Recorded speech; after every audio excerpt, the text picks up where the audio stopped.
Policia urdhëron një grua ta bagazhin, por ajo nuk ishte përgatitur për atë që ishte brenda. Ajo fërkoi duart mbi kofshët e saj.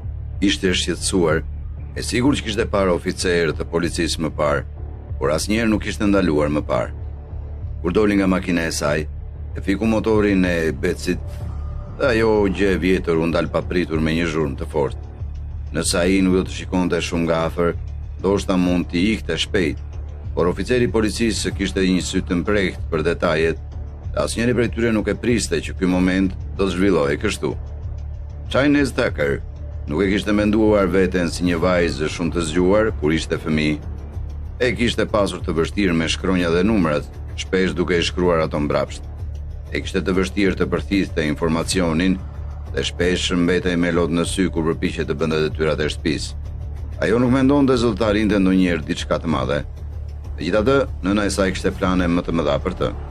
Nëna e Chaney's ndihmonte çdo mbrëmje për të bërë detyrat e shtëpisë. Kur ajo kthehej nga shkolla, e priste një tas me sallatë frutash dhe një gotë e madhe me lëng meli. Chaney's përpiqej me çdo mundësi të shmangte këtë, por çdo herë nëna e saj e thëriste dhe ulte prapë në tavolinë, sepse nëna e saj nuk do ta linte që ajo të dorëzojë kaq lehtë. Pas një kohe, Chaney's filloi të shkëlqente. Her pas here